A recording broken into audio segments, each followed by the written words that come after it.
The costuming is so great in the show, but he just looks ridiculous. God. But well, you can't have the peasants looking too nice, obviously. They're peasants, Addison. Yeah, but they look like clowns. I know. Like hipster clowns.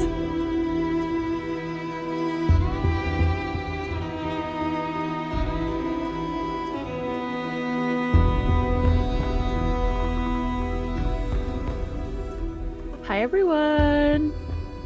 Welcome back to the Booked on Fantasy podcast. We, Addison and Lorraine, are two best friends who love to explore the world of fantasy through books, shows, and movies, but with a heavy emphasis on books. Today, we are covering House of the Dragon Season 1, Episode 9. Rhaenys was honestly the star of the show, and Helena's premonition comes to light. So, lots going on. As of today, when we are recording, we will be down to 8 days until the premiere of Season 2. Literally 1 week, everyone. 1 week. Is it really? Are you sure? Yeah. Are you positive? Yeah. How could that be?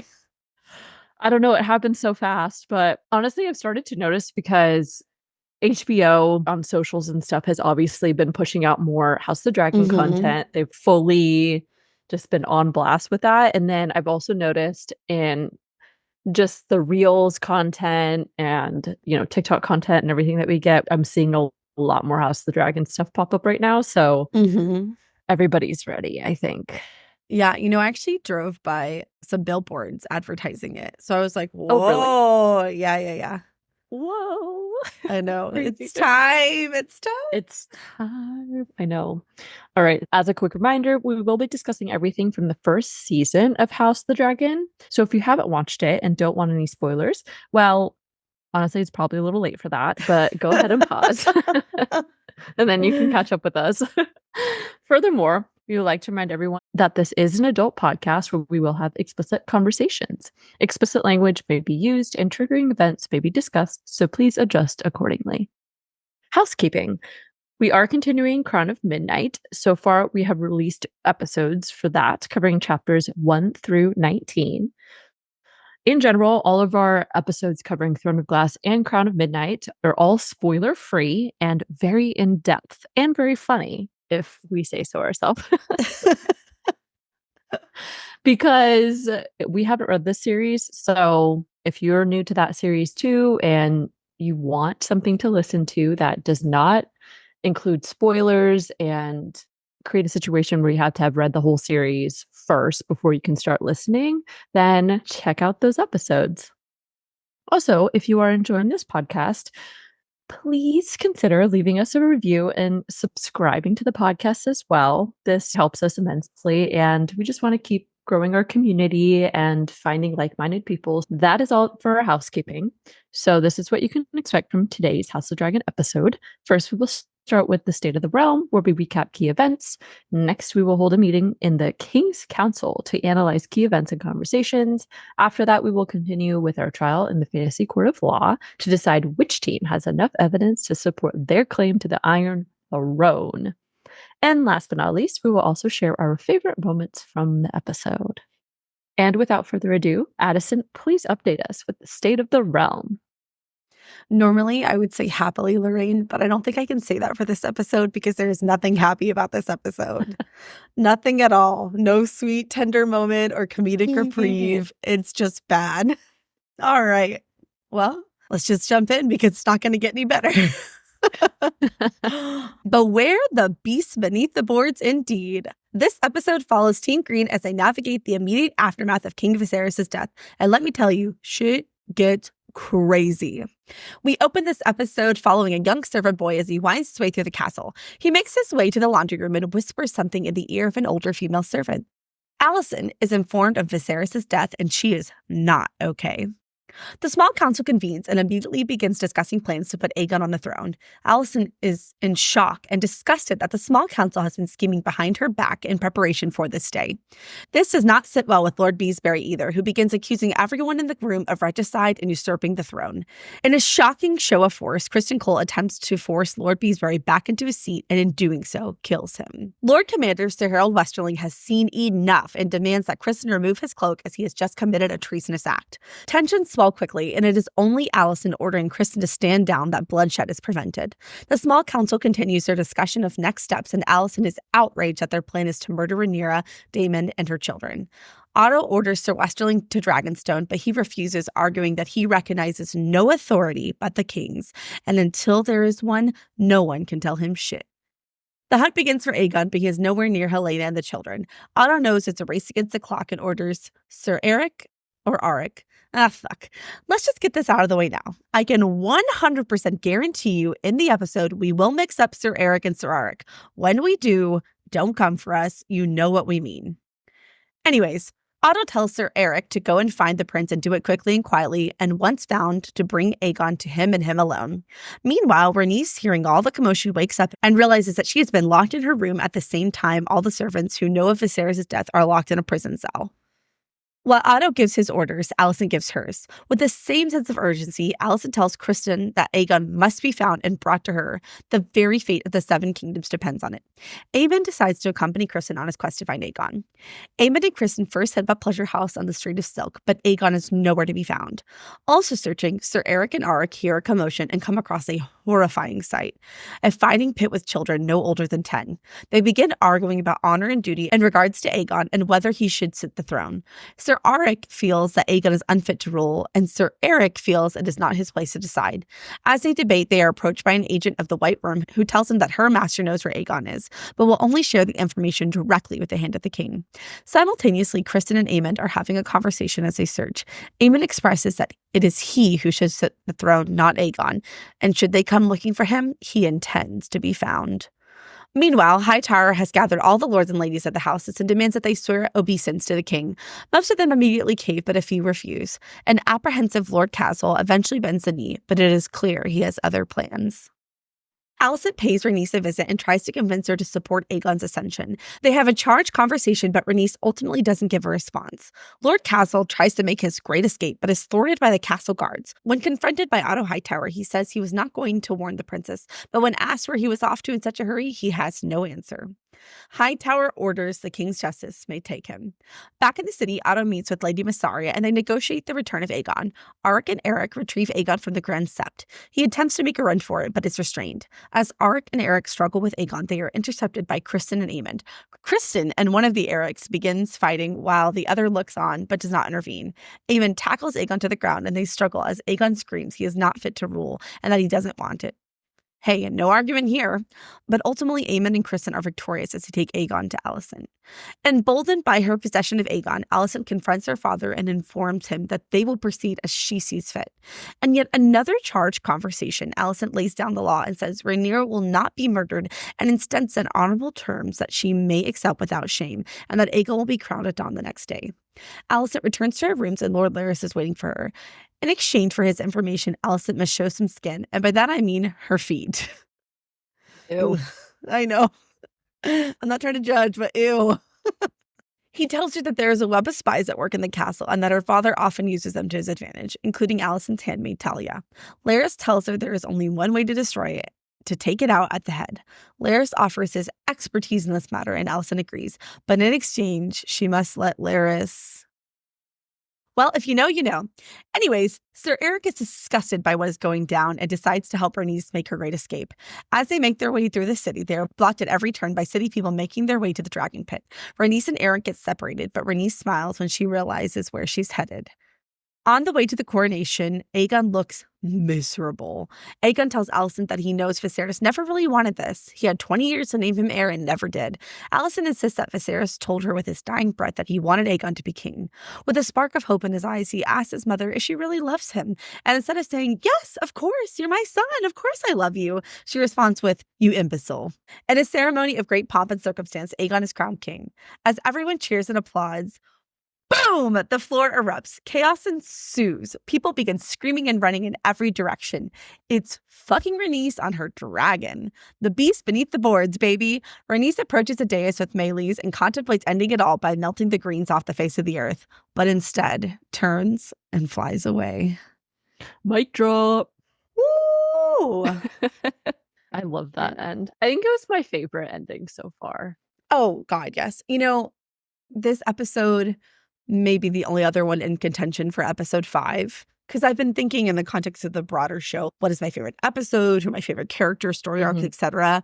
And episode 5 has been my favorite thus far. But this one, I don't know. It's the pacing, the direction, the costuming, editing, like all of it is just really, really good. So I don't know. Yes. I was picking up in the anxiety of it, I feel like. So Yes. And the tempo, like you really feel this sense of urgency and pressure. Yeah. Okay. Thank you for that update. It was very intense and we have lots of things to discuss. So on to the King's Council we go. As always, we must discuss the title of the episode. The title of this episode is The Green Council.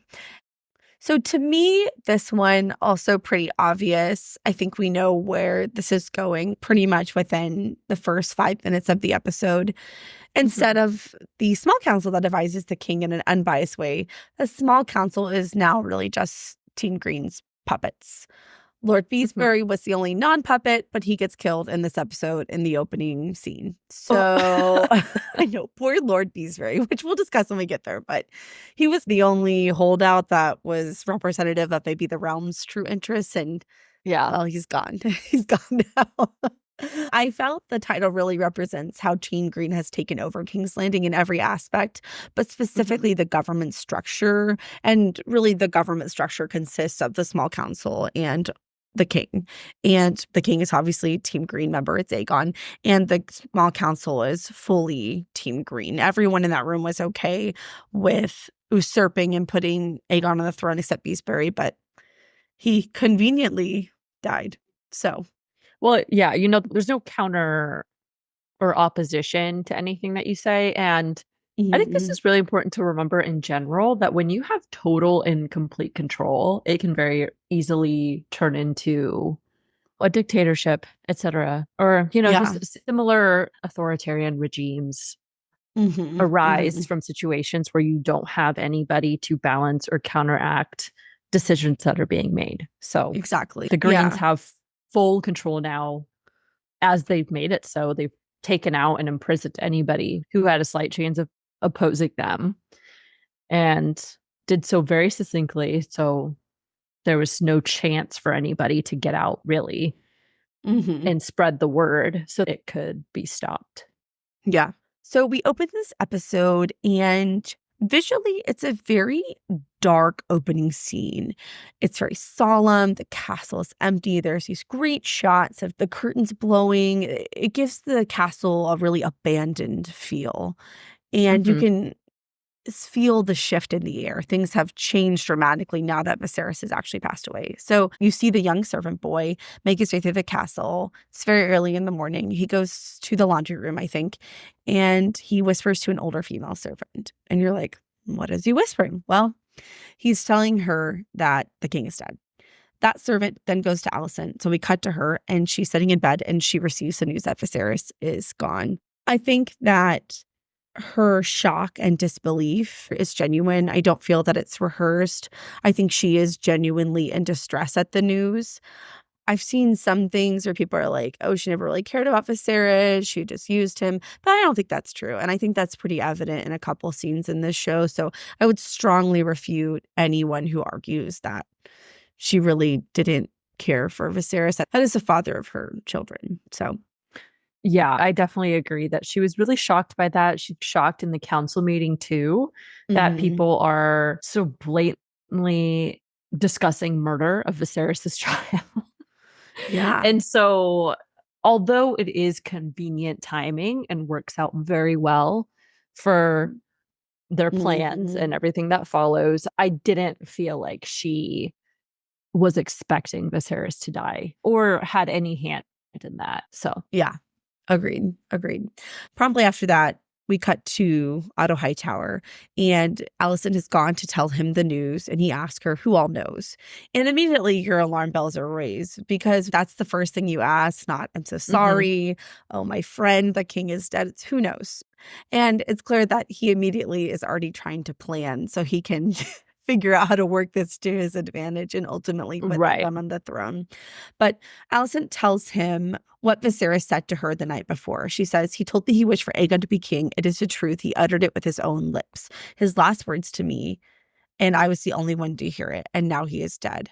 So just reaffirming the last scene of the previous episode. We know what Viserys said, and we know how Alicent interpreted. I do believe that she's genuine and that she really thinks that this is her mission from Viserys. We discussed this in the previous episode, so I don't want to rehash it too much, but she really believes this is what Viserys wanted. So that makes this episode so hard to watch because we all know that's not what he meant, but Alicent does it. And so she thinks she's doing the right thing. It's almost comical, the amount of miscommunication and how it leads to literally all of this. Even Aegon was like, he hasn't done anything in 20 years. What are you talking about? But Alicent feels so much conviction in this idea that that is what Viserys wanted. And I think it's because he was dying. I don't know. The whole circumstance, it was very hush hush. I guess it's just the two of them.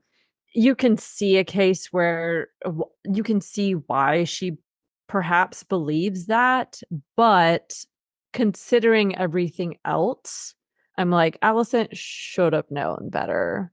She should have. Yeah. You should have suspected that something else was going to happen. But again, it goes along with this idea that people hear what they want to hear. She's been being fed ideas from her father and getting pushed to be that way. She's played a middleman, but simultaneously, it's really ingrained in her that tradition be followed, right? Yeah. So, and Aegon, her son, being crowned, follows that tradition. So even though she has been listening to what Viserys has been saying, there's that subconscious undercurrent of, but this is not tradition. She has been told by Otto that, no, your son is supposed to be on the throne. This is what is best for the realm, et cetera, et cetera. And so her actions end up contradicting what she consciously tries to believe in terms of accepting Viserys's rule, if that makes sense. It does make sense. The other thing that I was thinking about during this episode is you have to think about the events that led up to that conversation. Remember, they have this big family dinner.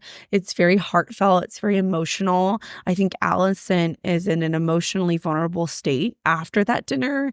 I think it's possible that she feels that that dinner is a catalyst for Viserys changing his mind and changing his decision.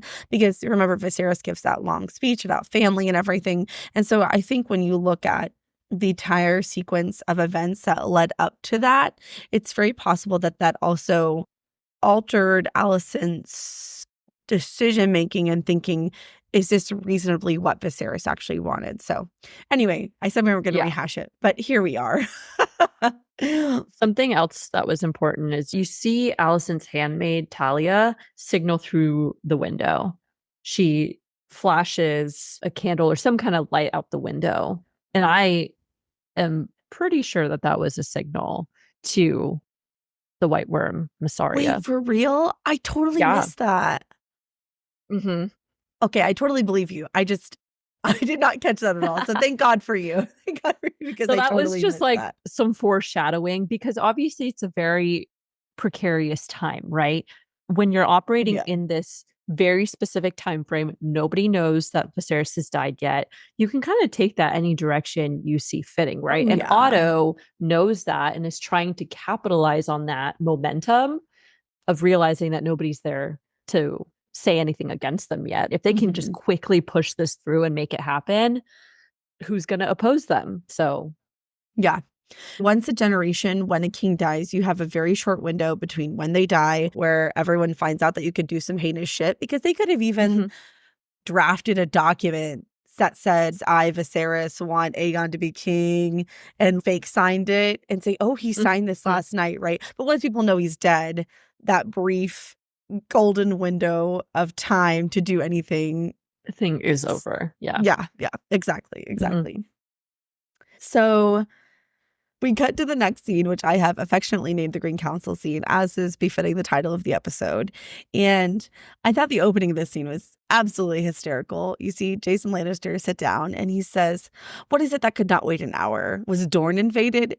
And the cut to everyone else, they're totally blank face, dead eye. And Otto's like, the king is dead.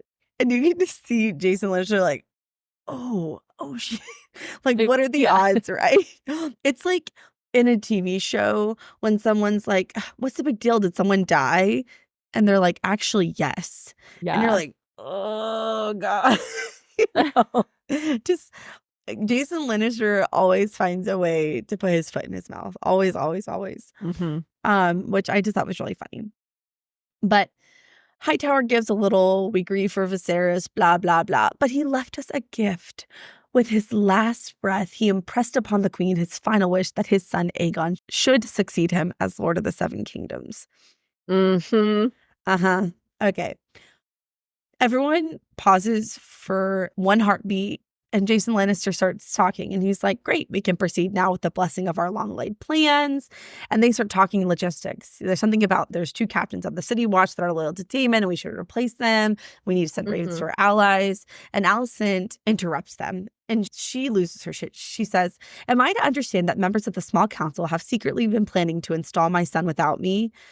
And then I still never caught the name of this guy. I really should have looked it up, but I keep forgetting. The curly-haired guy. He says, my queen, there was no need to sell you with darkling schemes. And Alicent is totally shocked and outraged by this. You can tell that I think in the past, she has thought about the idea of Aegon being on the throne, but not in any kind of logistical way where she was actually scheming and planning, what can I do to make this happen?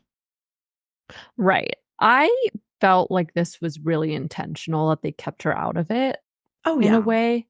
They didn't trust Alicent, wouldn't give anything away or interfere in some way. Because, again, Alicent, I think, has tried to not overstep or discredit whatever Viserys has actually said for the most part. Despite what everybody may think, she, for the most part, has upheld whatever Viserys' decisions were. Agreed. When it comes to this specific situation, at least. Yeah. We can't ignore the fact that she's a woman also. And so I feel like it plays into the reasoning why they would not inform her either, simply because she's a woman. And what does she know? She's just there to make babies. Lord Beesbury, bless him. He and Westerling are my new heroes in this episode. Lord Beesbury speaks up, which just thank you so much, Beesbury, for your service. Sorry it ended the way it did, but if you're going to go out, at least go out on a note of honor. He shoots up. He's angry. He says, I will not have this to hear you are planning to replace the king's heir with an imposter. They start arguing, and Beesbury says hundreds of lords swore their fealty. One of the council members cuts in, and he says 20 years ago, most of them are dead. The king has changed his mind. Beesbury gives this great little monologue where he says, I am old and I have known Viserys long. Well, he doesn't actually say I am old. I think he says like I'm 67 years old. Yes. I just paraphrased. But anyway, he says, I am old and I have known Viserys longer than any of you, and I will not believe he said this on his deathbed with only the boy's mother as a witness, which seems reasonable, right? It's a little sus that Viserys on his dying breath said this only to the boy's mother with no witnesses at all. So it's a fair call out. Too convenient. Too convenient. Thank you. Convenient was the perfect word. He says, this is seizure. This is theft. It is treason. The king was well last night by all accounts. Which of you can swear that he died of his own accord? Which then the tone of the conversation shifts, right? Because he's no longer arguing Alicent's story. He's now accusing them of regicide, right? So then the council member responds, which of us are you accusing of regicide? Which, woo, that's a lofty accusation to throw.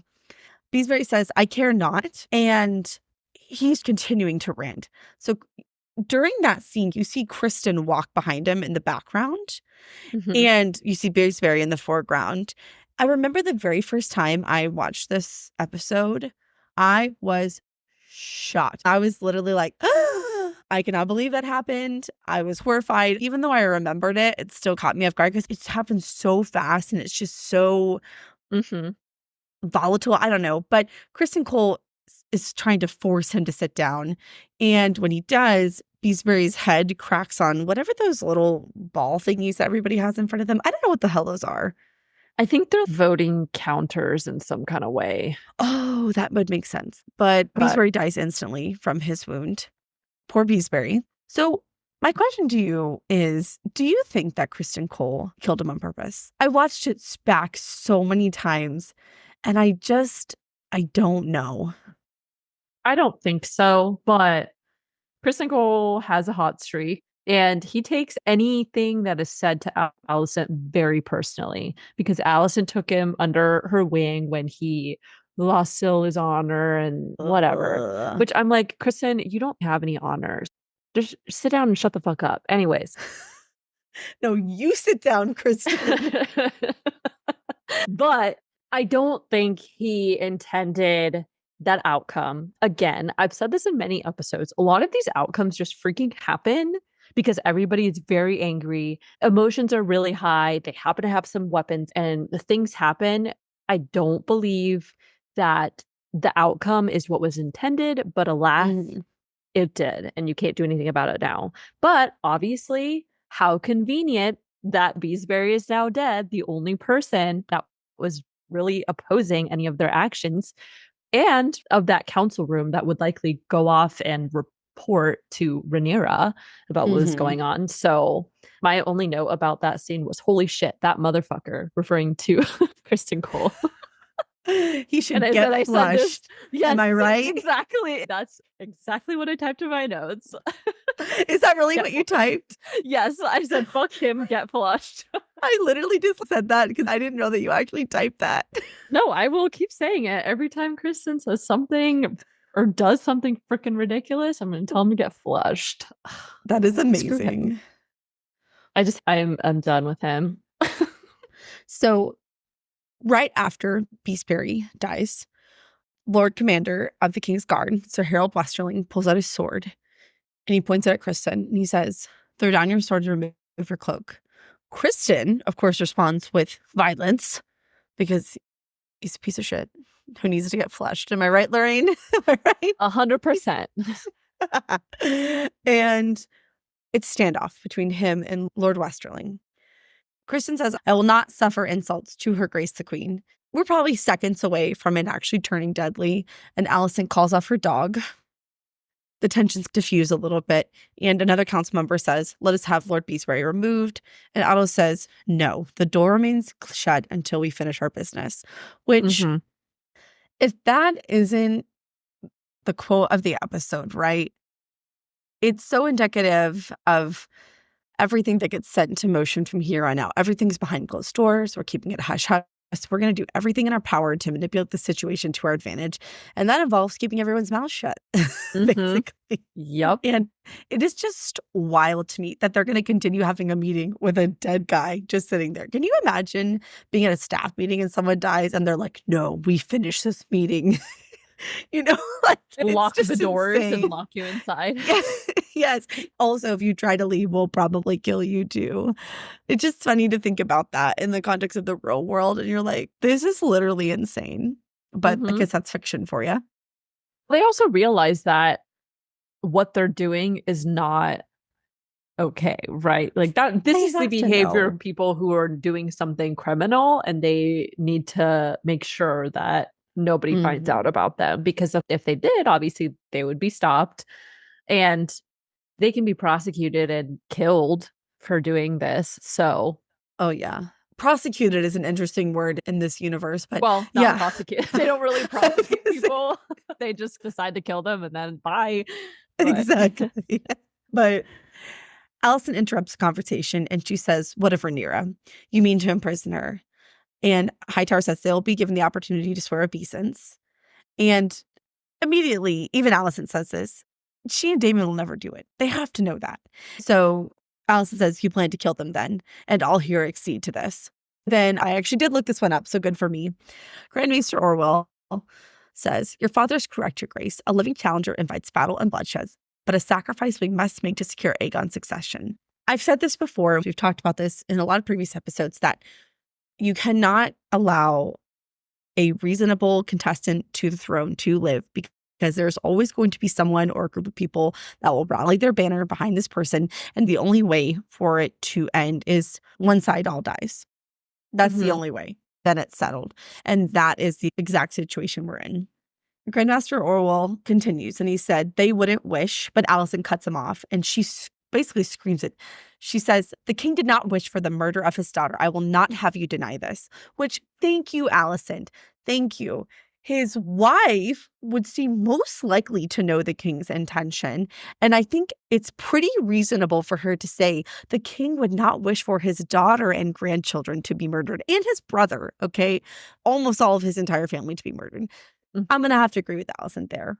And I think it's clear that Alicent is trying to work through and process this in real time, but also find a way to get out of this situation, right? I don't think necessarily she's trying to stop Aegon from being on the throne, but she definitely does not want Rhaenyra and Daemon and her children to be killed. That is pretty evident throughout the episode. Yes. Well, she wants the middle ground. She wants the best case scenario, which is to have her son be on the throne, but also not partake in the murder of Viserys' extended family. Yes. So there's a pause. I think everyone's still trying to process, figure out what they want. Otto then orders Sir Westerling to take his knights to Dragonstone, and he says, "Be quick and clean." And then this is one of my favorite moments of the entire episode. I just loved it. It's brief, but I loved it. He takes off his white cloak and he says, "I am Lord Commander of the King's Guard. I recognize no authority but the King's. And until there is one, I have no place here." Basically refusing it. And I literally wrote in all caps, "My new hero." Oh, that was a great moment. And I'm really glad that he did that. I hope nothing bad happened to him, although I can't really say that with any degree of certainty. Yeah. They don't show him again, at least in this episode. Yeah, I know he gets deposed as commander of the King's Guard because that's one of Alicent's things, is that Kristen will be the commander. I don't think he's killed, but honestly, I'm not sure. I just have to say, I found this interesting because, great, Westerling refuses to do it. But I have to imagine that there would be a lot of men who were ordered to go and kill Rhaenyra that would refuse, right? Because you're asking them to kill a mother and her children, but you're also asking them to kill someone who, in their minds, potentially is the actual queen, and who honestly wants to deliver a killing blow to a monarch? No one, right? It really was evocative to me of in Game of Thrones when Jaime Lannister kills the Mad King. Even though it needed to be done, he still carries his cloak of shame and dishonor for being the one to actually end it. And I have to imagine that no one would want that reputation. You'll forever be known as someone who killed a monarch, right? And so who would they actually get to do it? I guess I'm sure there's someone who'd be willing to do it, but still it seems odd to me.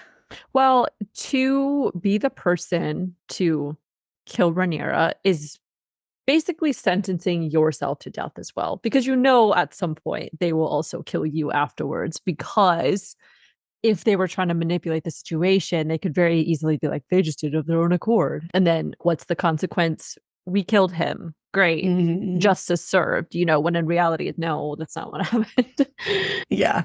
So after the council meeting, we are in Helena's room.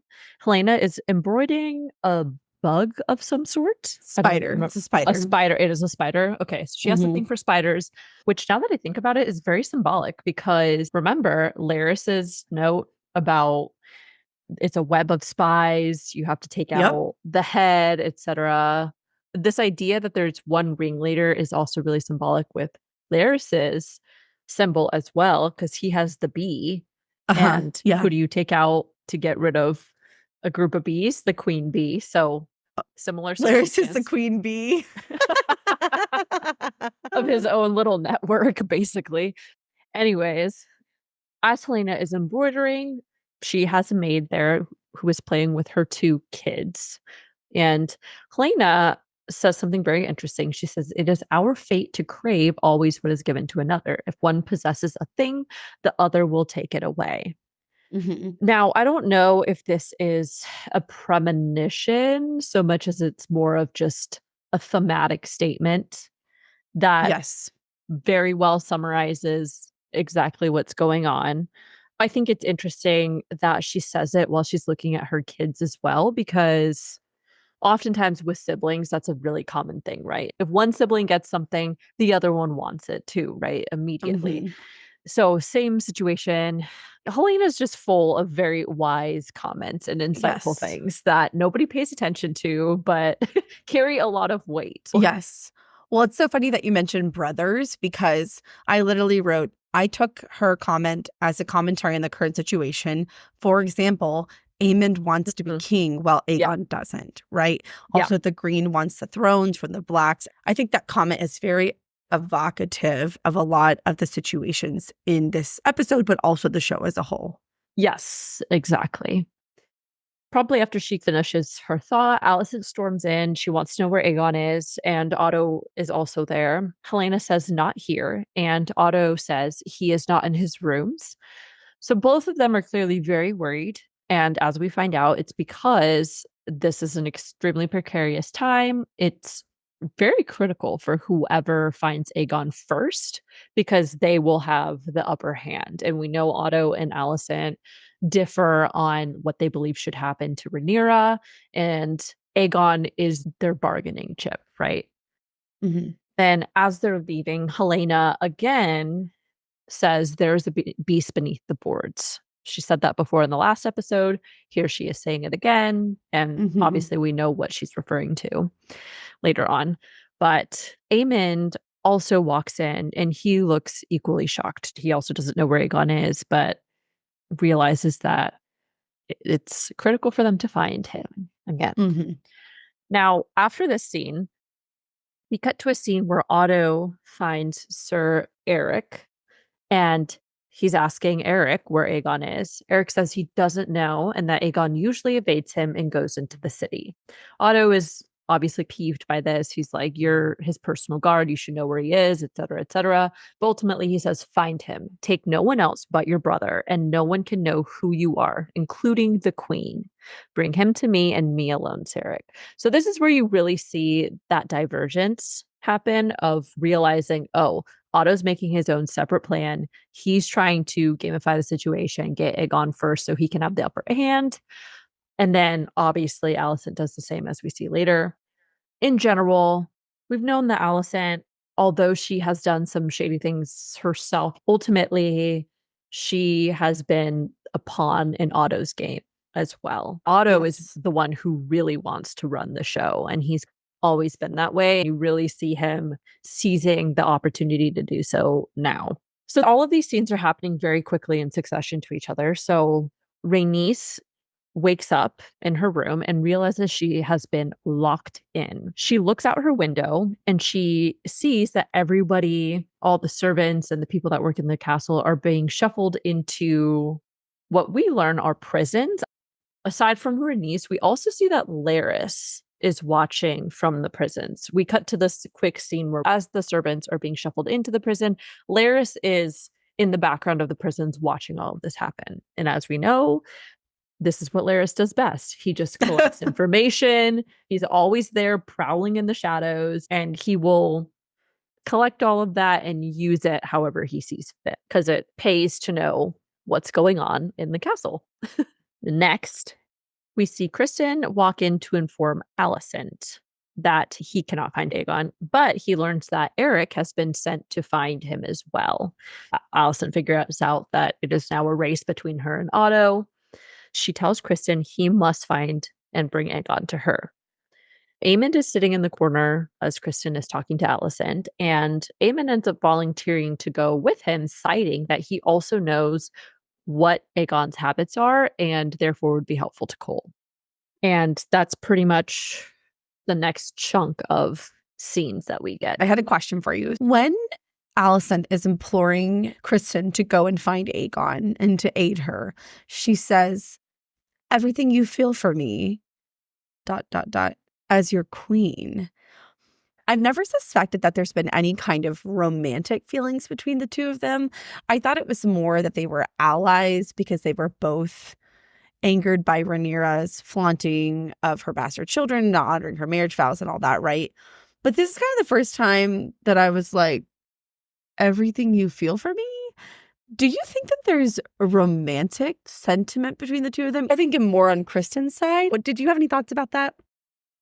I didn't have any thoughts about that specifically as I was watching it. If you think about it, I guess it's possible that Kristen has maybe not romantic exactly, but he has some strong feelings for Alicent. I mean, yes. he has extreme loyalty to her and almost to a degree of obsession, right? The feelings that are present are not just about being a guard and doing your duty. There is a little bit of deeper care and feeling that Kristen has for her, I guess. Yeah. I He could does seem to see really put her on a pedestal and really Yeah. revere her position. Yeah, exactly. In a way that is probably not normal. I think a lot of guards are generally going to agree with you. I think a healthy relationship between a personal guard and the person that they are assigned to protect would be also to say, maybe don't do that, like in a respectful way. But I think Kristen is just game for anything, right? He will do anything. He would probably literally anything. Go out on a mission that would likely result in his own death or something for her. Yeah. He would probably do anything and everything for her. So I think that line was her playing on emotional appeal, I guess is what I'm saying, because she understands that about their relationship. I don't know. I'm just going to keep my eye on it because I never really thought about it until this rewatch. And then I was like, is something going on that perhaps I could see that. I would not be surprised if something went down between Cole and Alicent. All right. So moving in to the next set of scenes, I titled this The Crime Cloak Scenes. Everybody. So in the next scene, Kristen and Aemon head out and they head to the Street of Silk, which is where the things go down, where the ladies of like the the night red are. light district of Amsterdam. Yes. The red light district is red light district. Yeah. People know what that means, right? Yeah. They should. Anyway. Okay. So Aemon is sharing a little bit of insight into his experiences with Aegon, and he tells Kristen, Aegon brought me to the Street of Silk on my 13th name day. He said it was his duty to educate me as well as he was. At least that's what I understood him to mean. And Kristen says, I don't follow. And he said, oh, like, I can't believe I'm going to say this. I don't know why. It just gives me the ick. Aemon says, Aegon said it was time to get it wet. Ugh. Oh my God, that was so painful to say. And Kristen responds with, every woman is an image of the mother to be spoken of with reverence, which I thought was really interesting because it's a distinct response to that conversation. We talked about this in the last episode about how there's been a subtle shift to religiosity in the castle, in the depictions of the art and in sculptures and stuff, and also Alicent herself. And so I think a couple things. The first is that Kristen has been exposed to that enough through Alicent that he's starting to take that has influenced Kristen. And I also think it's interesting because that is such a juxtaposition to Kristen earlier. If you'll recall a few episodes back, he calls Rhaenyra a spoiled C word. I won't say it because I did Lorraine say it. But it's so interesting. It's like, how can you sit there and say that to Aemon when you literally called the heir to the Iron Throne a spoiled C word? You know what I'm saying? And so, I don't know. I just thought that was interesting. I wonder how the religious aspect of Kristen character is going to develop, just because in Game of Thrones that becomes such a huge storyline, and the Sept and the religion of the Seven and all that impacts politics and things that happen in King's Landing quite a bit. I don't necessarily know that more of that is going to happen in this show, but I did want to point it out here just because I thought it was interesting. Yeah. Anyway, they knock on the door of the pleasure house and a woman answers, and they're trying to be subtle. They say, oh, we lost our drinking companion. We don't know where he's been. And the woman says, well, what does he look like? Well, obviously, they're just going to have to tell her they're looking for Aegon, right? So he whispers into her ear, we're looking for Aegon, the heir to the throne. And she says, he has not been here in years. His tastes are known to be less discriminating. And during the scene, she's making all these weird looks at Aemon, like very intentional, knowing looks. And Aemon looks not disgusted, but he looks embarrassed, actually, I thought. You can tell that he is not comfortable there. And as they're getting ready to depart, she looks at Aemon and she says, my best to your friend, how you've grown. And I thought that interaction was a little odd. It stood out to me. And so I was going to ask you what your thoughts were on this because I was like, is he embarrassed? I don't know. I thought that was kind of weird. What did you think?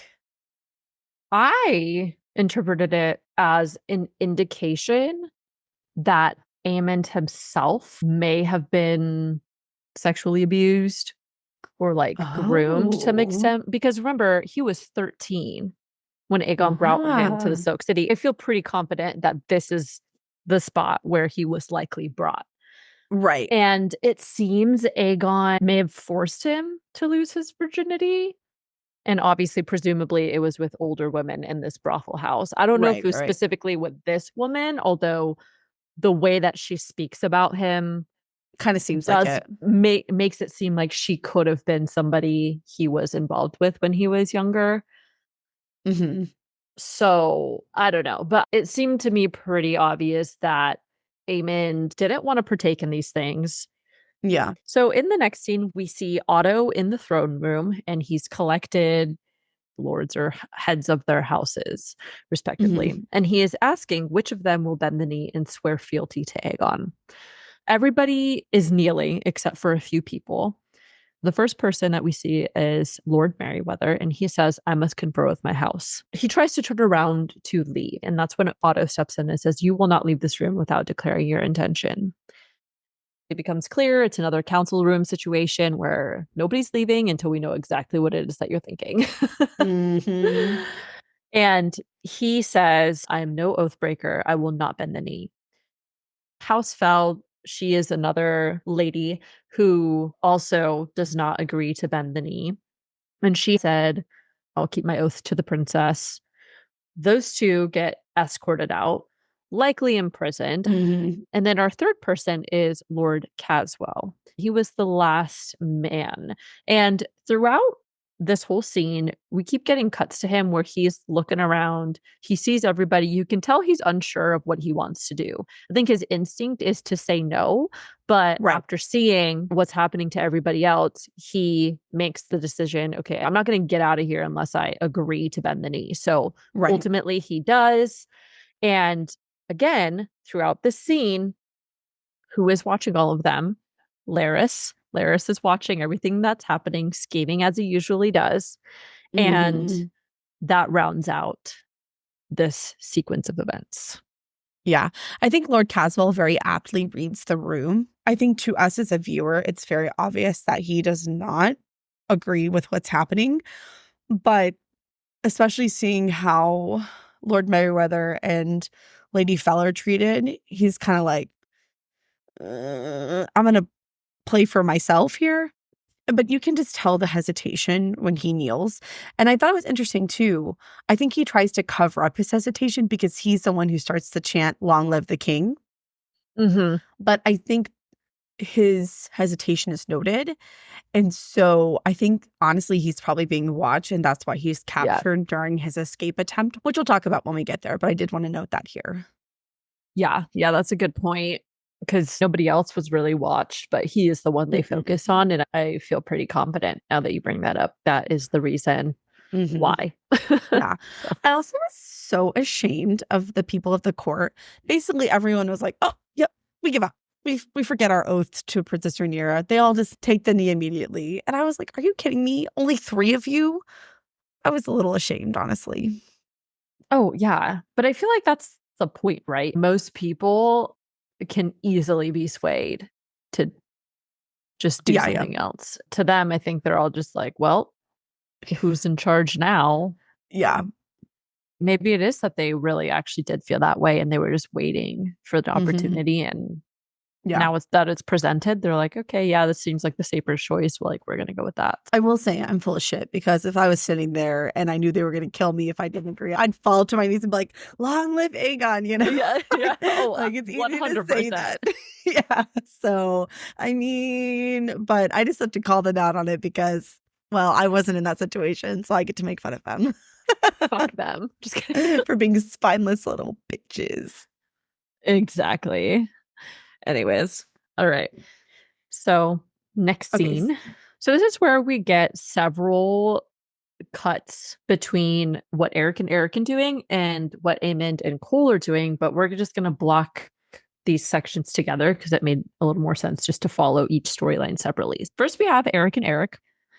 The Erics enter into a children's fighting ring, and there is a fight in full swing, which first off was just awful and terrible to watch. It was so sad. Ugh. It So gives disturbing. me, yeah, really disturbing, gives me the creeps immediately. I'm like, why the hell are you guys enjoying the fact that these children are fighting each other to Oh, death? it's so depraved. Disgusting. So depraved. Yes. Yes. The children have claws and their teeth are filed, and they're just a bunch of them in a ring. They just send them all out there to fight each other. And it's pretty much a last one standing situation. And one of the Erics is very disturbed by this. And one of them comments, Prince Aegon spends many a night in this place. Do you see now what he is? And then the other one responds with, you've not seen everything. So I believe it's Eric with the E, but he looks visibly disturbed by this. This is when they pan over to a child who's sitting in the corner, which immediately with the blonde hair, you're like, okay, that's definitely one of Aegon's bastard children. Mm-hmm. He asks one of Aegon's, and the other responds with one of many, I'd wager. Which I'm like, how many bastard children does Aegon have? That's crazy. Probably a lot. Also, yeah, it's horrendous. And obviously, knowing that Aegon takes part in that and delights in watching such a thing is totally inexcusable, honestly. I think it's the worst thing we see in this show, honestly. Yes. I really do. But anyways, I mean, I know there's like beheadings and stuff, but this is the worst thing. Yeah. Anyways, okay. So Eric and Eric, they continue moving on. They start arguing about what they should do. And they're like, Aegon has to be stopped. And the other one is like, well, no, we can't really do anything. We're duty bound to protect him. And we see a woman approach them. And she says, I can take you to Prince Aegon. Rather, I am sent by one who knows where he is, who will tell you for a price. We learn later that this woman worked on behalf of the White Worm. And that is where they are about to go, is to find the White Worm. Yeah. So I thought it was interesting to note here in the conversation that they have while they're observing the children fighting. Sir Eric says, something must be done. Aegon is unfit to rule. You've tolerated the prince's proclivities for years. And Auric says, because it was my sworn duty. And so while I don't believe that Auric is condoning Aegon's actions in any way, I think this conversation really juxtaposes the difference in how they approach the meaning of honor and how they approach their duty to the crown. I think Eric thinks being honorable is following your moral compass. And I think Auric thinks being honorable is following your duty and it not commenting where it's not your place. And we see that come into play in a much bigger way a few scenes from now. Yeah, that's an excellent point. I think that is kind of the balance that is perpetually at play for everybody, right? Right. Yes. So it's like, where does honor, duty, and a moral compass intersect? And how do you navigate that in these situations? Yes, exactly. After the scenes with Auric and Eric, now we have our chunk of scenes with Aemond and Kristen Cole. They're continuing on, and we get a quote from Aemond. He says, here I am trawling the city, ever the good soldier, in search of a wastrel who's never taken half an interest in his birthright. 'Tis I, the younger brother, who studies history and philosophy. It is I who trains with the sword, who rides the largest dragon in the world. It is I who should be. And then he stops. And this is where Kristen responds to him and says, I know what it is to toil what others are freely given. And they have a couple lines back and forth. And Aemond's last line is, I am next in line to the throne. Should they come looking for me, I intend to be found. This is a pretty large scene for additional insight into Aemond's character. He's really disciplined. He takes his duty seriously. Honestly, he would love to be king, if not for his older brother. And he's very frustrated by Aegon's lack of responsibility. The other thing is that I realized this foreshadows the fact that Aegon was trying to hide. I don't think it was clear what was really happening. At first, you're kind of like, with the White Worm's spy who came to talk to Eric and Eric, you're under the impression that Aegon was taken. He was kidnapped, right? And maybe he didn't want that to happen. But I think with Aemond's line, it seems to imply that Aemond, through his observance of his brother, has realized that Aegon doesn't want to be there, and accurately kind of predicts that Aegon, even if he was kidnapped, he was fine with that. He didn't want to be found. He would have taken that opportunity and ran with it, so to speak. Yeah. Everything you said was perfect. My only note was Kristen looks so stupid in his street clothes outfit. Like, he does. There's this like a great image where they get the full body of him, and he's wearing this ugly brown outfit with an ugly brown hat. And I'm like, why can they not get the people from the castle when they change into peasant clothes? Why can they not get that right? Because remember, I thought Rhaenyra looked really stupid in her peasant clothes too. Yeah. And I'm like, why? The costuming is so great in the show, but he just looks ridiculous. God. But well, you can't have the peasants looking too nice, obviously. They're peasants, Addison. Yeah, but they look like clowns.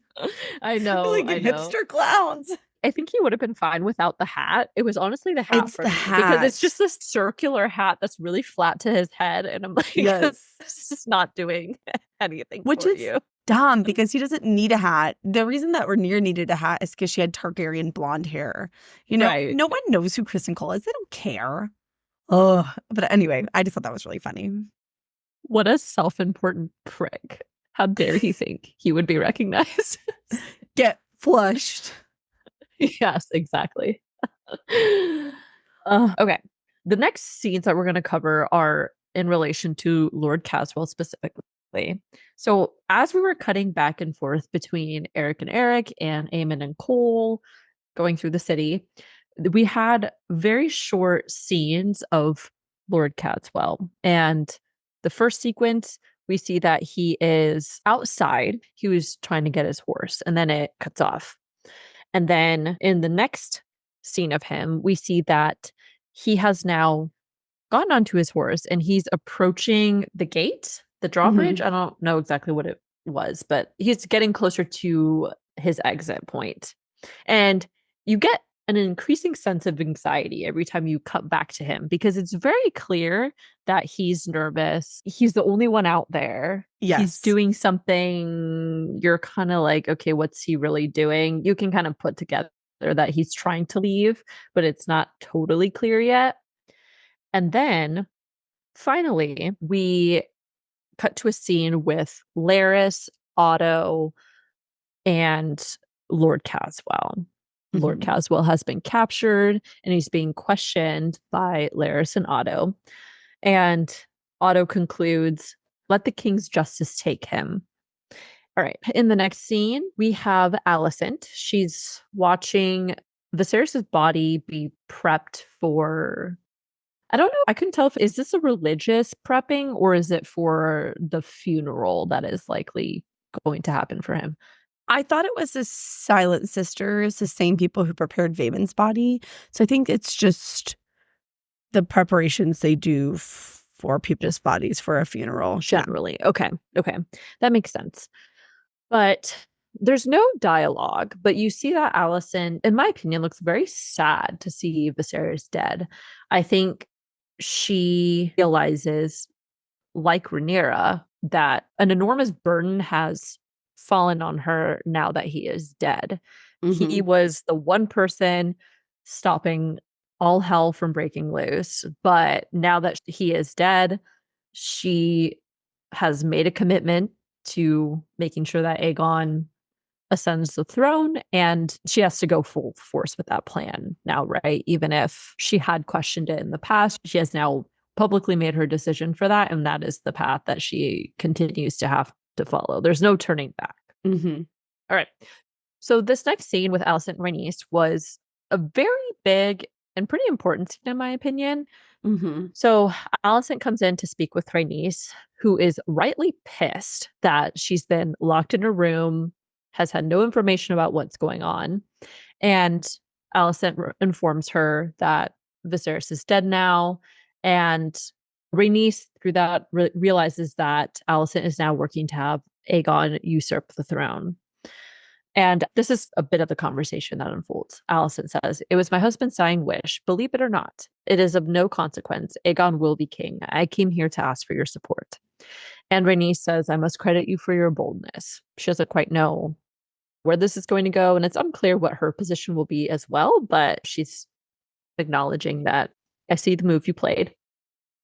Alicent makes the argument that Rhaenys has had little control over what happened to Laena and Laenor and a lot of events, sad events that have occurred in Rhaenys' life. And she really tries to appeal to Rhaenys' resentment of being overlooked by men, right? She points out that even Corlys, her husband, has abandoned her essentially for the past 6 years for a war. Yeah. And I think specifically too, she tries to play on the idea that a lot of the tragedy that has befallen Rhaenys is due to Corlys's guidance and leadership, because he's trying so desperately to grasp the throne.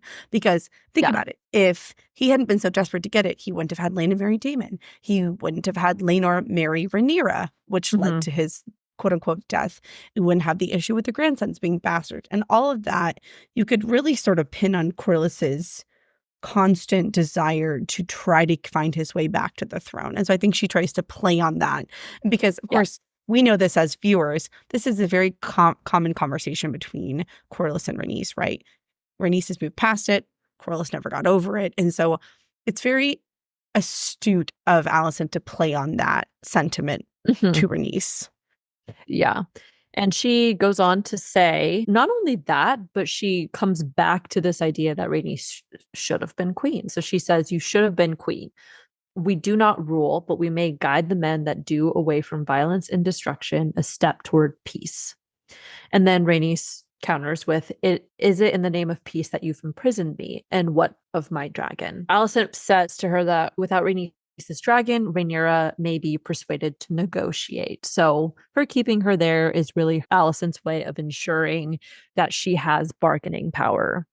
And Rhaenys says, "You are wiser than I believed you to be." And Alicent responds with, "A true queen counts the cost for people." Rhaenys says, "And yet you toil in service to men, your father, your husband, your son.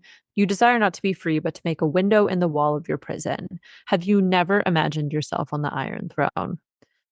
This scene was excellent. I thought the conversation between them was very important.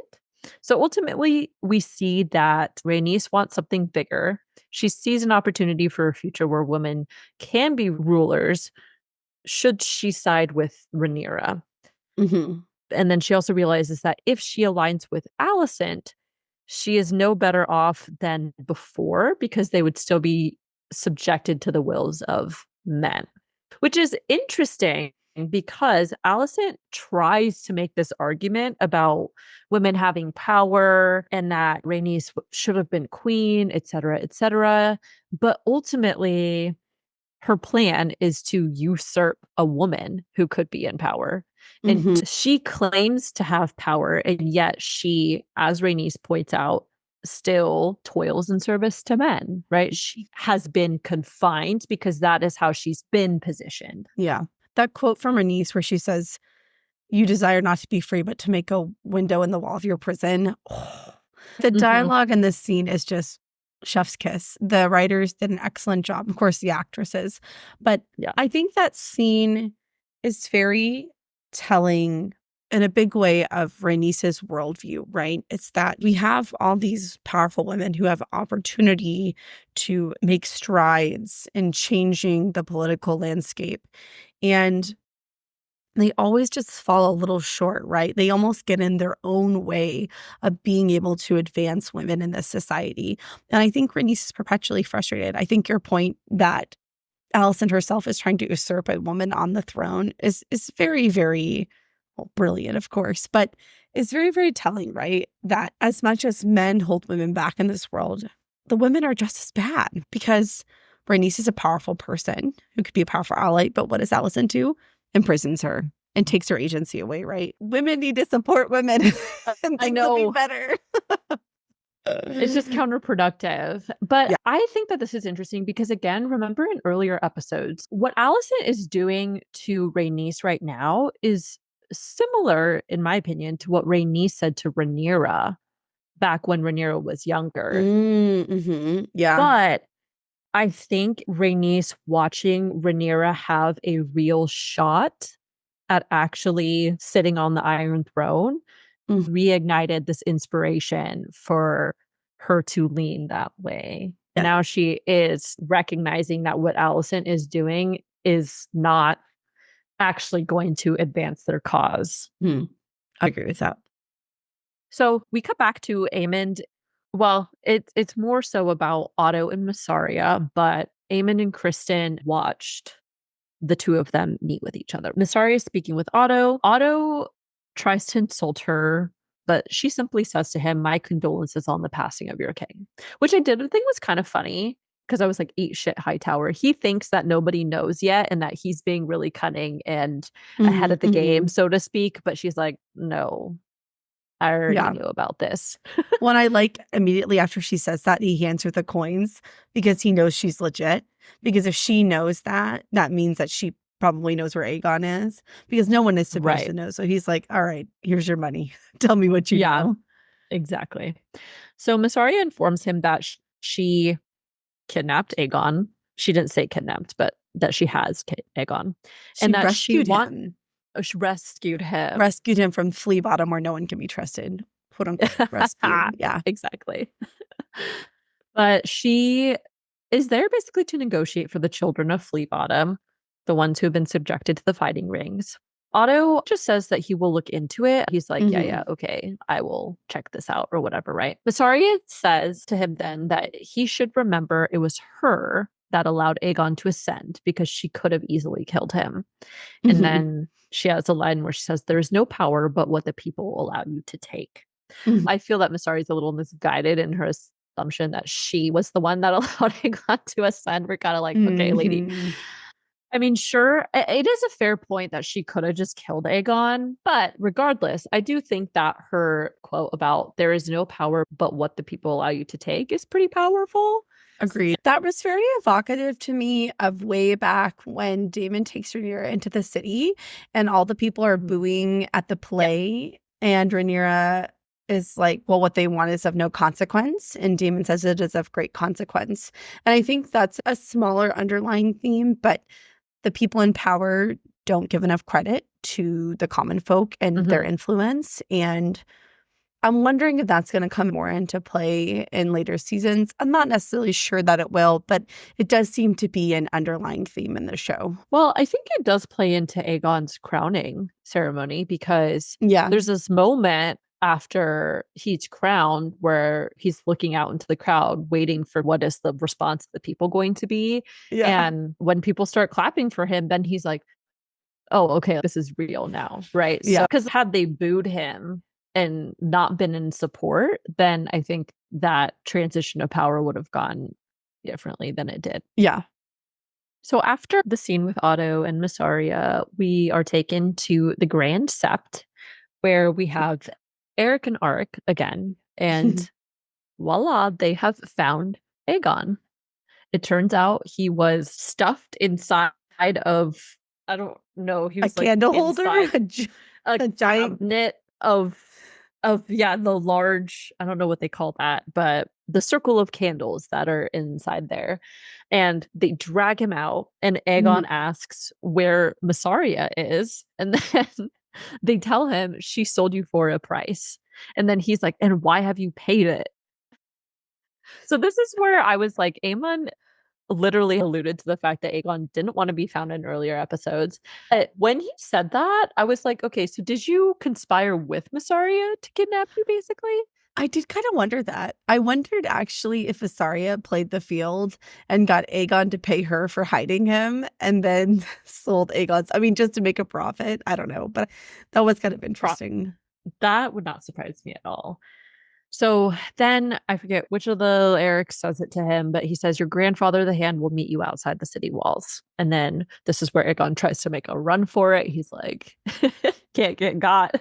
Just kidding. You can't get got. But he can, in fact, get got. And after he gets pinned to the ground again, he is told, you flee while other men die seeking Aegon. The scene was really interesting on a rewatch. A great portion of Aegon's behavior can be attributed to the fact that he literally doesn't want to be king. Mm-hmm. Obviously, he is also a spineless turd. But aside from that, he doesn't want to do any of this shit, right? He's like, No. I fucking hate it here, but he is duty bound. And I think it's so crazy stepping outside of this world. I think it's crazy that they force people into becoming king. Because I'm like, what is up with that? If you have another kid lined up who is also the son of the previous king, who wants to be ruler and would definitely make a better ruler, why not just let him rule? Or not even him specifically, but even with Rhaenyra. Rhaenyra is Viserys's kid, and her only opposition being that she's a woman, and traditionally women are not supposed to sit the Iron Throne or whatever. But the point being, you have another option who actually wants to do it. So why not just put them on the throne? You know what I mean? It doesn't make any sense. I mean, I think logically that makes sense. The reality is that the system is in place if the firstborn is always the heir to the throne. I imagine that is partially tradition. I also think that they do that to prevent infighting among siblings. Imagine if the parents got to choose. It invites this idea of the parents can just choose their favorite. I mean, imagine if Viserys and Alicent decided to choose Helena because they like her best. You know, no offense to Helena, but she has obviously got some stuff going on. Probably would not be the best person to rule. And so in an ideal world, yeah, sure, absolutely. They would be able to choose the kid who works the hardest and wants it the most. But in reality, that's just not the case. I think it would invite a lot of sibling murder. But of course, the flip side is you also have that now. Aemond easily could have tried to kill the Aegon, and so he would be next in line. But I think that's just tradition for you, I guess. Yeah. That's a fair point. I hadn't really thought about that. Anyways, we start off the next scene with Eric dragging Aegon out. And it's only one of them that's doing that. The other one is off in the distance watching how things unfold. But as Eric is dragging Aegon out, he is met with Aemond and Criston Cole. And they intercept them. And swords are drawn. And in the confusion of it, Aegon makes a run for it. Aemond chases after Aegon while Criston has a sparring match with Eric or Arik. We see that Aemond is wrestling with Aegon. First off, Aegon starts laughing for some reason, which I thought was kind of weird. I think it's like a hysterical laugh. Yeah, and it just kind of plays into this general craziness, this kind of unhinged, slightly crazy part of Aegon. And unhinged is a good word there. Yes. And Aemond says to him, I was hoping you disappeared.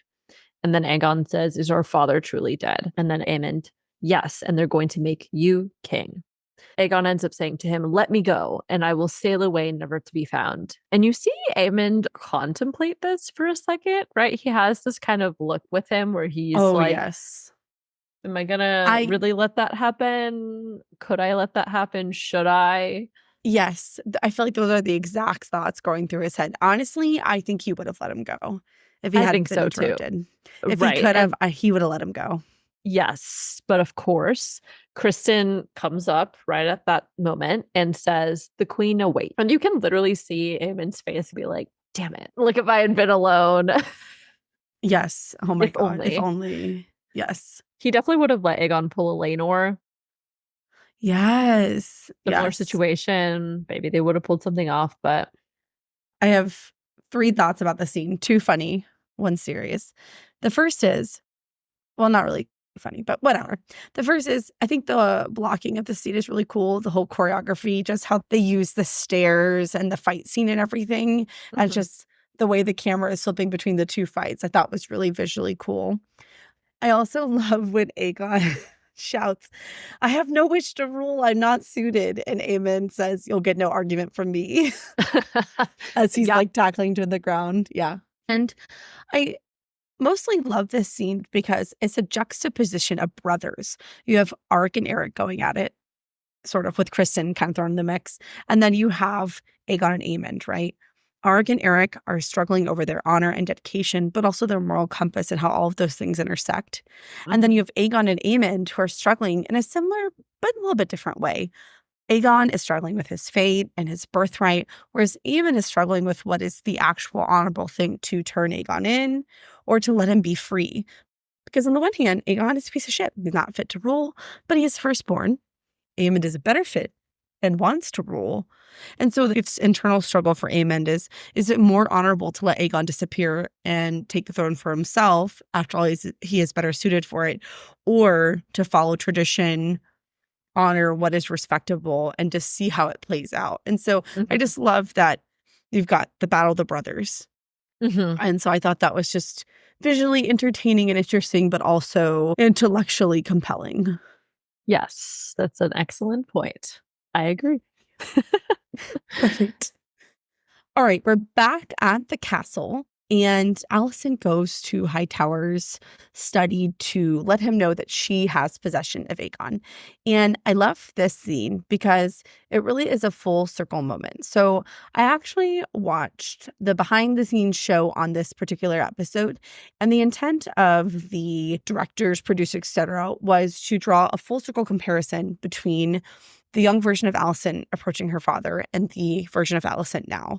And so they actually grafted the two scenes together in that, and you can see that it's blocked identically. Otto Hightower is writing a note and he is lifting the letter up to seal it. And it's the exact same sequence of the original. So I just thought that was really neat to point that out. But also in the sense of their interaction, there's parallels that you can draw. So Alicent comes in and she says, "Well played. None of this is a game, and yet you treat it as one." And Hightower says, "Whatever our differences, our heart remains as one." And Alicent, I think, is finally having the realization that she's been manipulated for quite some time. And she says, "Our hearts were never as one. I see that now. Rather, I have been a piece that you moved about the board," which, hello, Rhaenys Addison called that day one. Day one. It's always been the case. She needed us, man. We could have told her what's what, but alas, it was not to be. And he says, "If that is true, then I made you queen of the seven kingdoms. Would you have desired it otherwise?" And Alicent says, "Well, I don't know what I would have wanted. I want whatever you impressed on me to want." And so I think that's a really big epiphany for Alicent to realize that pretty much her entire adult life has been structured by what Hightower wants for her. And so I think she has this existential crisis where she's like, what do I want? Because I've only been wanting what people around me have wanted for me. And Alicent goes on to say, "And now the debt comes, a sacrifice made for the stability of the realm." And this is in reference to what Hightower is trying to do with Rhaenyra. He's trying to have them murdered. And he says, "No king has ever lived that hasn't had to forfeit the lives of a few to protect the many, though I understand your squeamishness." And Alicent, again, I'm proud of her because she really takes a stand in a lot of these things. And she says, "Reluctance to murder is not a weakness," which, okay, thank you. Hightower is so flippant in his conversations about offing Rhaenyra and her children. They're literal children, okay? They're not, 18, 19-year-olds. Joffrey is like, I don't know how old, 6, 7. Aegon and Viserys are toddlers. And he's totally okay with just having them all killed. This is one of my favorite scenes of the whole episode, maybe even the whole show, is where Alicent, she really tells Hightower like it is. And she says, "I have Aegon now, and we will proceed as I see fit."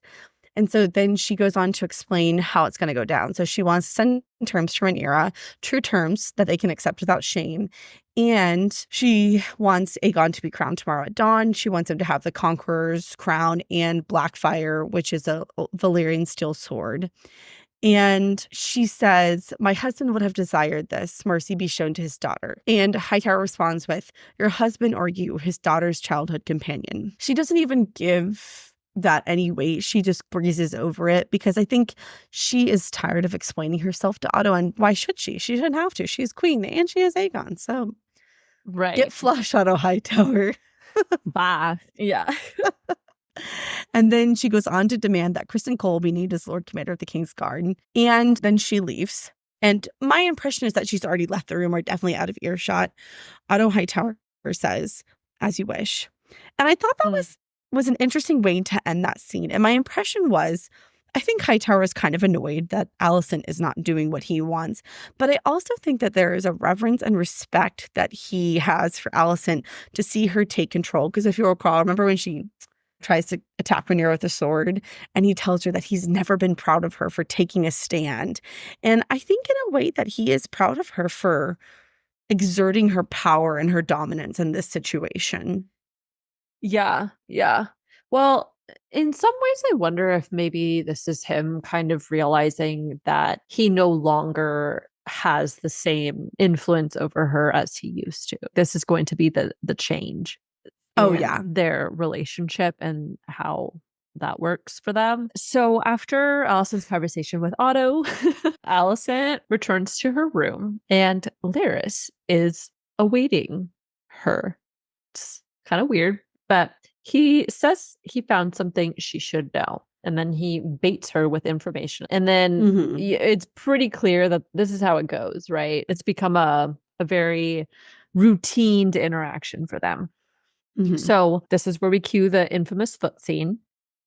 Let me preface with before Larys discloses what he knows, Allison sits down. She takes her feet out of her shoes and she sets her feet on the table right in front for Larys to see.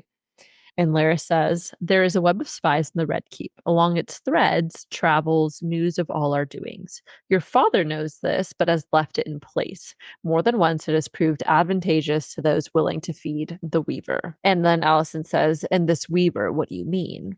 And Larys gives her this look like, if you want me to keep going, you're going to have to give me something, which is barf, gross.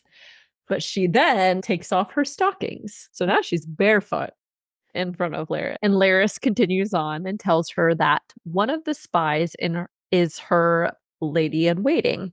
And Allison accurately guesses that he's talking about Talia. And then he confirms that Talia is just one of many people connected to the spy network. And then he says there is one way to destroy his advantage. Take it out at the head. Allison is like, okay, and I'm assuming you have the capabilities of doing this. And before he confirms, it's implied that he will oblige as long as Allison continues showing him her feet.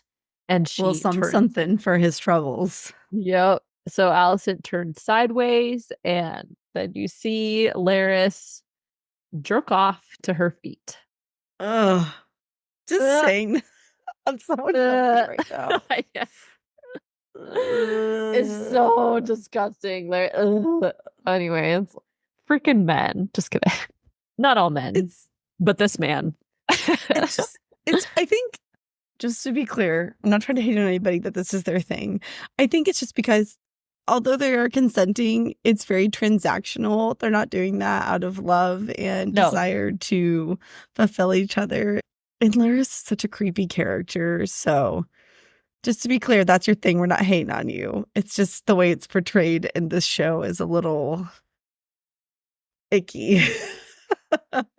Well, also it's interesting because you come from a scene where Allison is asserting her own power and then she immediately jumps back into a situation where she does not have the power anymore. And this is Rhaenys' whole point with her metaphor about her in the window, is that Allison wants to assert herself and have more power, but she is trapped. And it also goes into this typical interaction that is portrayed with women where they have to use their own physical appearances or things about their physical body in order to get some power, right? Trading their own bodies for power, money, influence, whatever it is, right? And so that parallel between those scenes is also really interesting.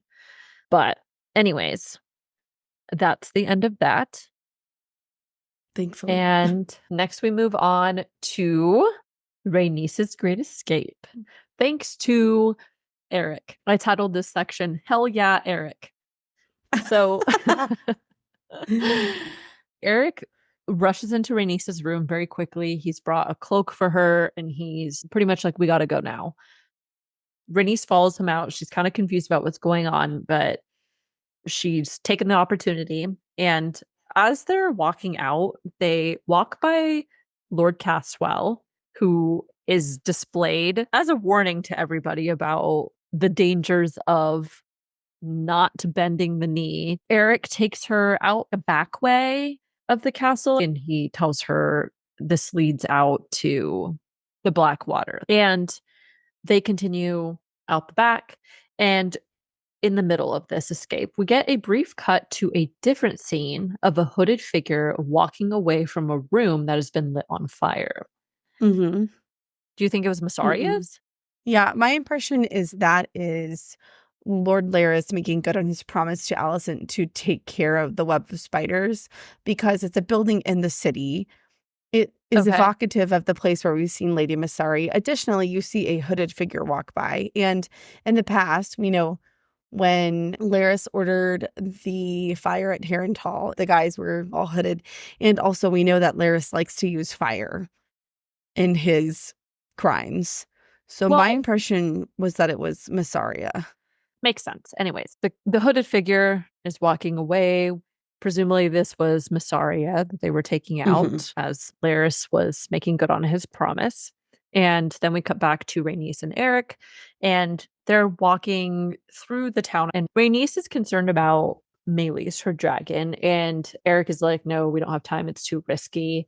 And they continue on. Eventually, they get trapped into this throng of people because the guards are shuffling everybody towards the dragon pit. Rhaenys doesn't know this at the time, but in the confusion, she gets separated from Eric and she follows the crowd.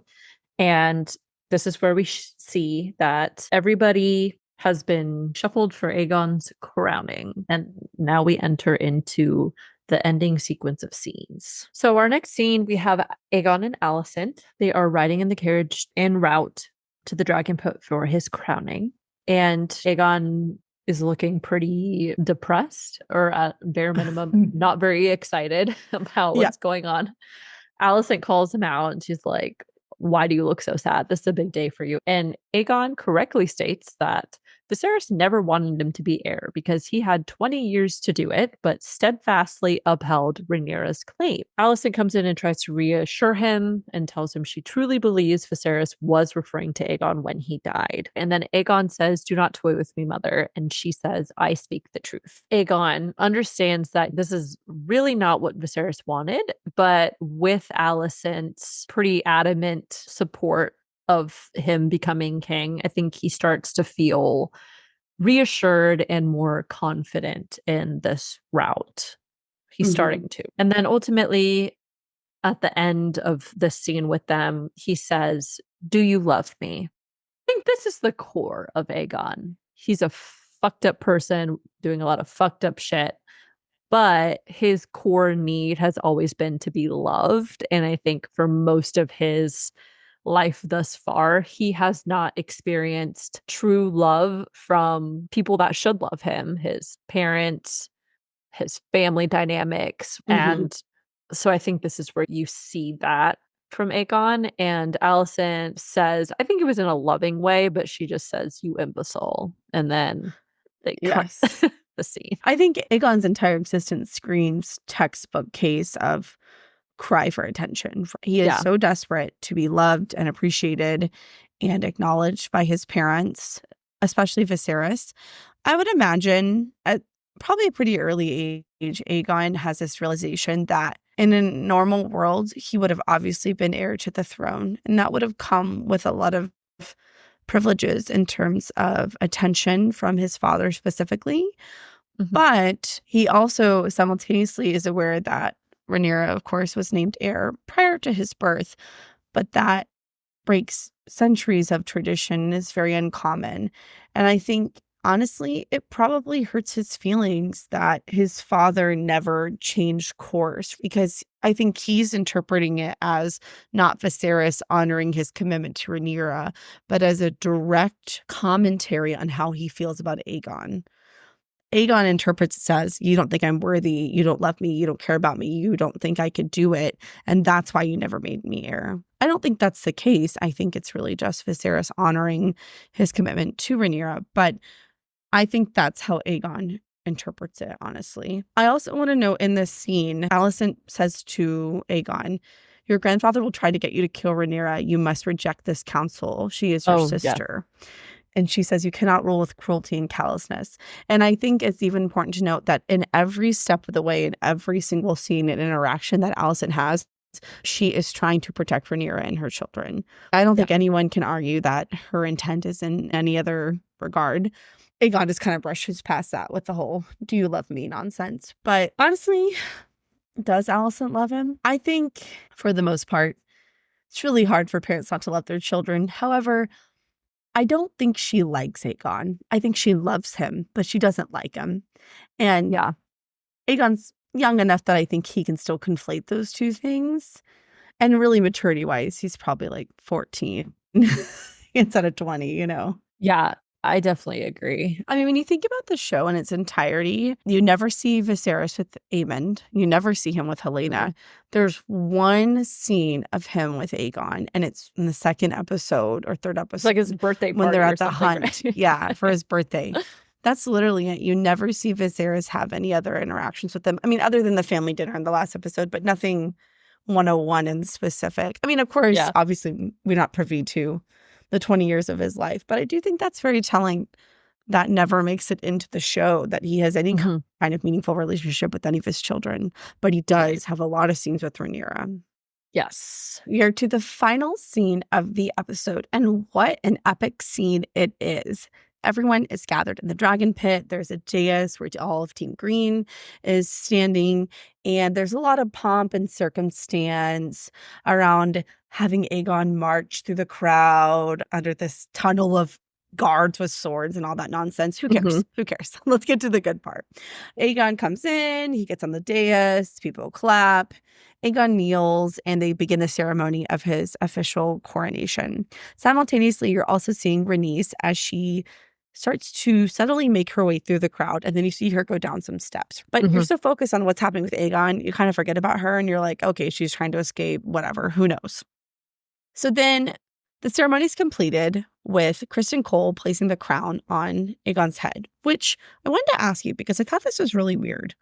Why is Criston Cole putting the crown on Aegon's head? Of all the people, not Queen, not the Hand, not the religious figure who's presiding over it, Criston Cole, who maybe technically he's officially Lord Commander now of the Kingsguard, but regardless, he's just a member of the Kingsguard.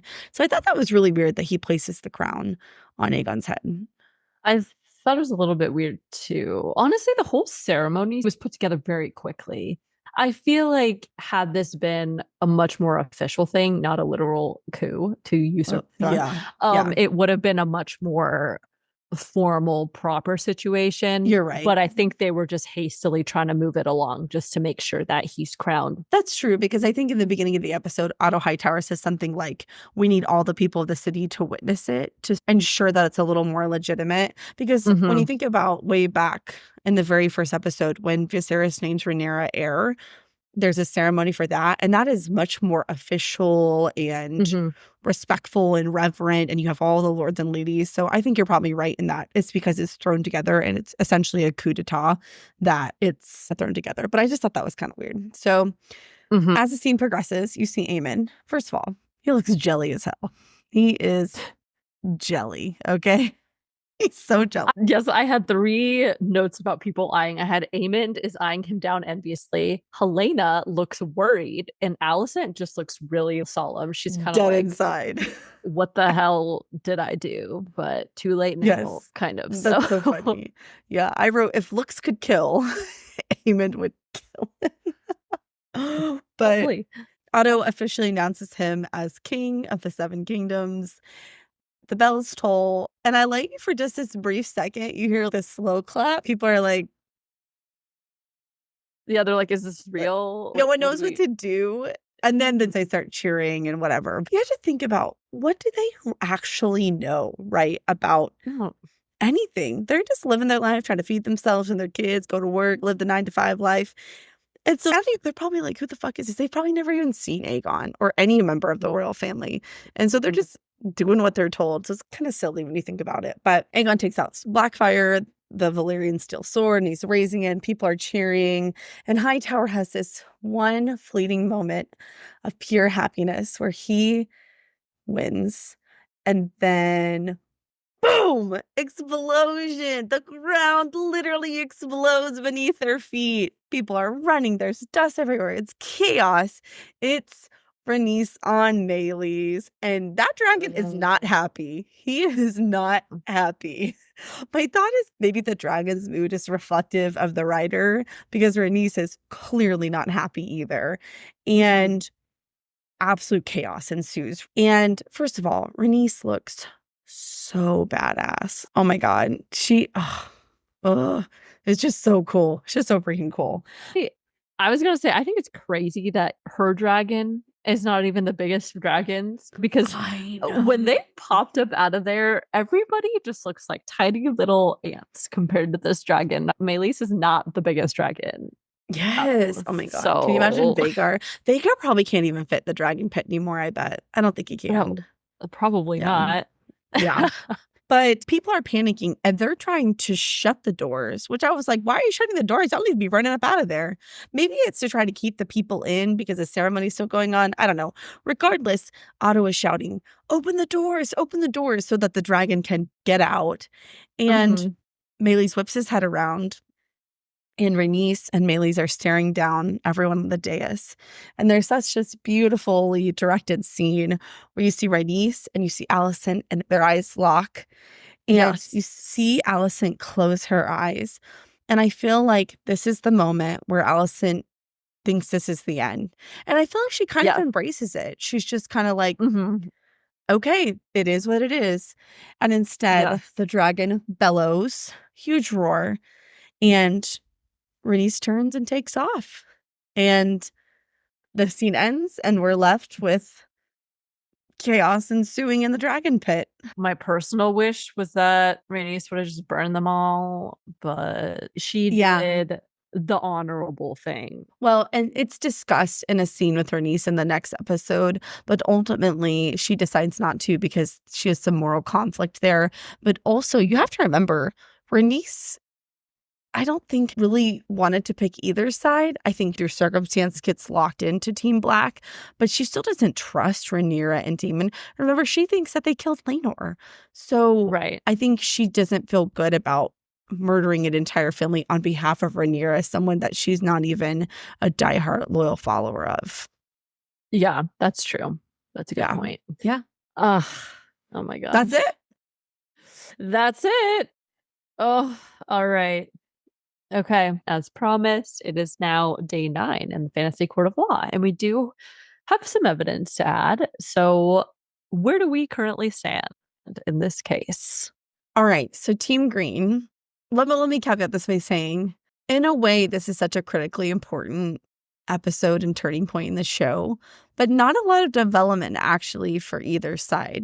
However, for Team Green, this is the best piece of evidence I've ever come up with. I wrote, possession is 9/10 of the law. They got the crown. They have the throne. It's a pretty strong argument for them, right? That's true. Once they have that in their possession, it makes it extremely difficult to navigate any other way, basically only by their death. Second, I wrote, regardless of the methods, many men and women that are heads of the houses swore fealty and obeisance to Aegon as king. So, of course, it's under duress. But regardless, they now have the support of all of those houses. And of course, they can defect. But at some point, it becomes overwhelming with the numbers. Like X% of the houses have supported. And so if you defect, 1, you're an oath breaker, which has implications. But 2, it's like, who wants to defect to the losing side? And so Team Green, with the way things went down, really have the advantage here. I think that they are in an undeniable position of strength that would make it very hard for Team Black to overcome at this point. Yeah, I agree. I think that's the gist of what I had as well. I had Lord Beesbury's death because he was the last council member to really oppose the Greens, which solidifies the political aspect of the council. Yeah. Very similar to what we discussed earlier, right? It's like the government structure is a small council and the throne. They have both now in their pocket. So who's going to stop them? Right. Also, for the Greens, I was going to say, I think the fact that his crowning was made public to the people is important. Oh, well, that is important. And then for Team Black, I wrote, no members of Team Black are in this episode, so nothing changes for them claim-wise. Viserys intended for her to continue to be heir. That does not change. So there's no development for them in this episode. My only note for them was that Rhaenys does escape to inform them. Oh, that's a good So point. it just speeds up the timeline of how quickly they can react. Anyways, okay. That is where we stand on the fantasy court of law. Next, we have our favorite moments to share. I had a few. My first one was Masaria's line, "There's no power but what the people allow you to take." In the context of this world, I guess we'll see how well that stands to be true. But I think when you remove it outside of that context, I think it's pretty powerful. And then I really liked Alicent to Otto when she says, "Our hearts were never one. I see that now. Rather, I've been a piece that you moved about the board." That was really important for Alicent's character to stand up to her father. So I really like that. And then my last sequence of things. Obviously, Rhaenys' great escape was just epic, and I loved that. And then her conversation with Alicent when she said, "And yet you toil in service to men, your father, your husband, your son. You desire not to be free, but to make a window in the wall of your prison." Very powerful quote. So That was one of mine too. Yeah, mhm. absolutely. Yeah, I only had a couple. A lot of ours overlapped. But I love what I call the Green Council scene in the beginning where it's revealed to Alicent that they have been planning for this day. And Olivia Cooke, the actress who plays Alicent, just does such an incredible job in that scene. I cannot take my eyes off her. The way she portrays processing all this information and grieving and dealing with everything all at once. And I don't know why, but I really like the part where she interrupts him and she says, "I'll not have you deny this. The king would not wish for his daughter to be murdered." And it's just the way she delivers all of the dialogue in that scene is just really, really compelling. And I just really liked it. The second is when they find Aegon and the struggle ensues afterwards between Eric and Arik and Kristen. And then, or Aegon and Eamon too. But it's just acted so well and choreographed so well. And the pacing of it is really good. And then, of course, I love when Aegon yells, "I have no wish to rule. I'm not suited." And Aemon's like, "You'll get no argument from me." It's like, yeah, no one's going to argue about that, Aegon. None of us think you're suited to rule. Go ahead. Exactly. And then last but not least, obviously when Rhaenys bursts through the floor with her dragon, it's just such an epic scene. The way the dust settles and you see her outline, and then that dragon is so cool. I think that's my favorite looking dragon, honestly. And then her armor is so badass. It's just a fucking cool Everything is scene. just so It's so badass. cool. Yeah, Love it. it really Yes. is. Yeah. Excellent favorite moments. All right. That is all that we have for you guys today. Thank you all so much for joining us for another episode of the Booked on Fantasy podcast. As always, we would love to hear your thoughts. So if you enjoyed this episode, please subscribe, leave us a review, or send us an email with any insights you would like to share. If you would like to keep up with us on other platforms, then all of our socials are linked below in the episode description. Stay nerdy, everyone, and we'll catch you all next week for the final episode of House of the Dragon Season 1. Bye! Bye. Oh my gosh. Commas. I didn't put commas in this. That's why. Okay. What Otto? Oh my god, damn commas. It was because like it's so long. I didn't want to go. I know. I was being a lazy bee. I'm just being honest. Okay. Hightower orders the king's chest. Hightower. Okay. Hightower order. Grand Maester Orwell. We're gonna say Orwell. Amon Almond. Oh, okay. Which, hello, Lorraine and Alicent. I just thought that you can do the audio. It's like, brother, Brother, what's when that? she takes out her, it's like, It really- I think when she puts her feet on the table, you're like, what are you doing? And then you realize, oh, well. And you cut to Laris for the transition. It's just, oh my God, please make that. Please. It really bothers me because feet really gross me out. Like really freak me out. Like I don't like when people touch my feet. I don't like to touch other people's feet. I don't want, no. And so like, especially to me, I'm like, Thanks to Arik, I guess. Eric. Wait. Wait, but earlier we said Auric was the one that was questioning Aegon. Auric. As we stated earlier in the episode, we're definitely going to mix this up. So you know what we mean. So one of the Erics. Okay. Let it be. I feel like they're like my kids. Mommy, you've been talking forever. Stop talking.